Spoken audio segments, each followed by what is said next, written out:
Hello everyone, my name is Mawa Jannatul and today I will be discussing the significant role of culture capital in shaping Bangladeshi educational outcome. Let's start with an overview of Bangladeshi education. It's kind of mixed of both Bangla and English medium school. We have a private school and public school, but there are a huge quality gap in between these. Then schools which are from like cities, they are better equipped with a lots of things than the rural schools. Then also we have higher competition for university entrance exam like South Korea, as Professor said in the class.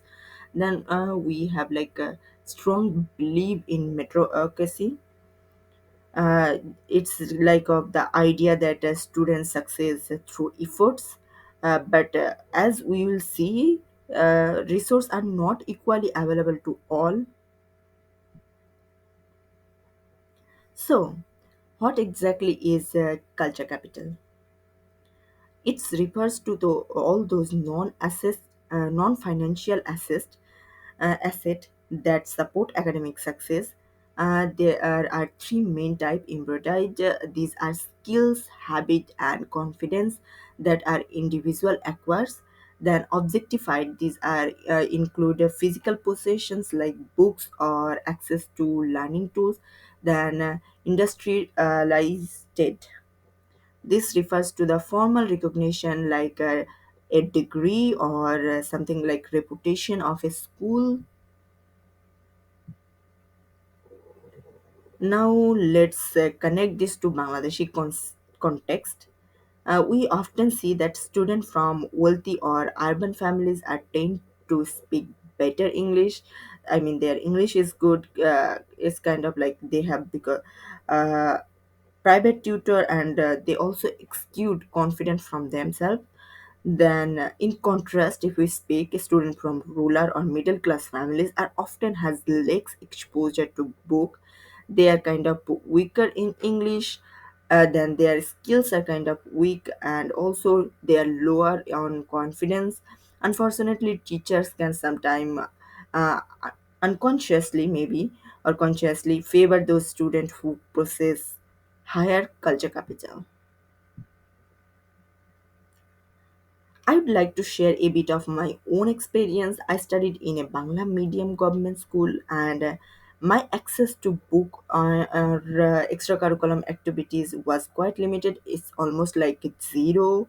Then early on, I used to struggle on English and public speaking. I still do though, and often I feel like less confident compared to the student from wealthier schools.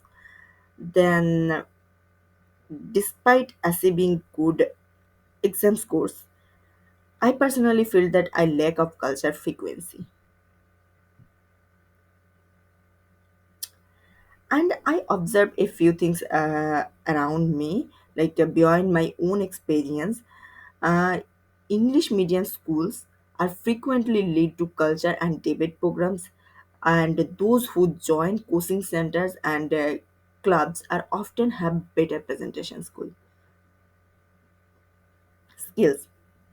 I noticed that teachers unconsciously favor students uh, who spoke better English or were more expressive. It sometimes feels like students are judged by their efforts, but like students were not judged by their efforts, but judged by their behavior. I tried to put some evidence supporting research from Bangladesh to confirm all this observation I had.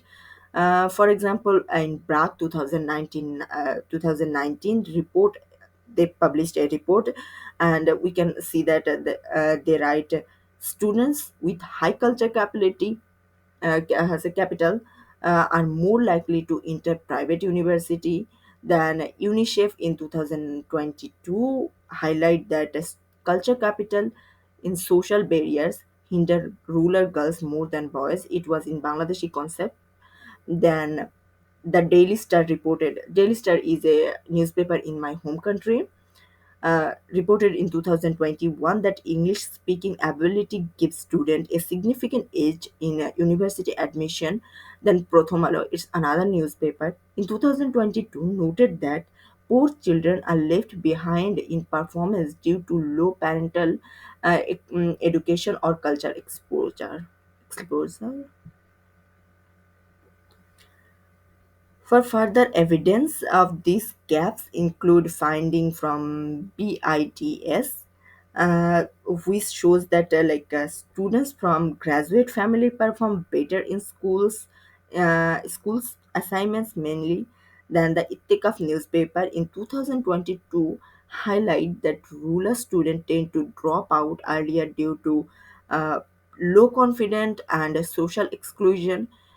Additionally, in 2013, a study by Ashan and Mulkit pointed out that students with disabilities or from remote areas often lack of access to industrialized culture capital. This brings us to the myth of meritocracy in Bangladesh. While our education system claims to reward the talent, culture frequency is often the real key to success.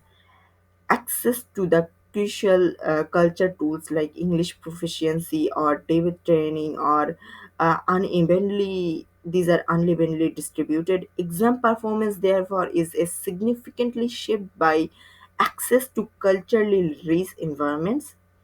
True merit encompasses confidence, expression, and general awareness, which are often missing due to disadvantaged students, like in disadvantaged students.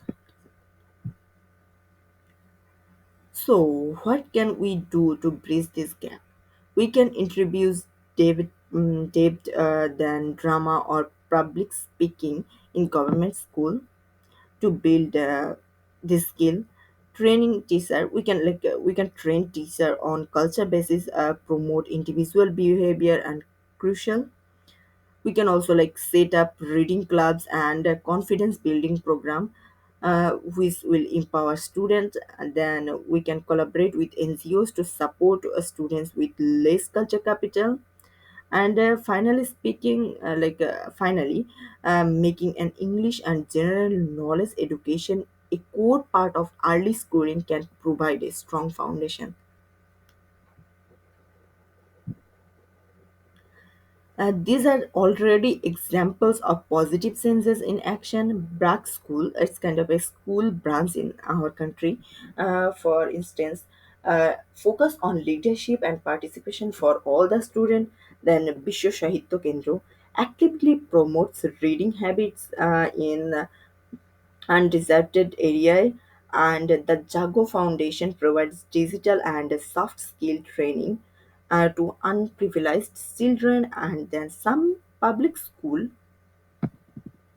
as reported by Dhaka Tarba in 2023, has started weekly personally development classes, which I personally liked. In conclusion, I can say that culture capital play a powerful role in education. Inequality in Bangladesh, my own experience and supporting research clearly show that disadvantage from of lacking this resource uh, can be a real problem. Then some real changes needed. It's require a lot of consciousness and a lot of actions. Then we should change a lot of policies. Then I also want to mention that true equality means helping all the students and grow, not just academically but also essential skill, confident, and culture awareness. And on this slide, you will find all these support links to the supporting research and data that I have present. These are include like reports from Bragg, UNICEF, and all these articles are like from the newspaper Daily Stars, Prothomalo, among these. And lastly, thank you for listening.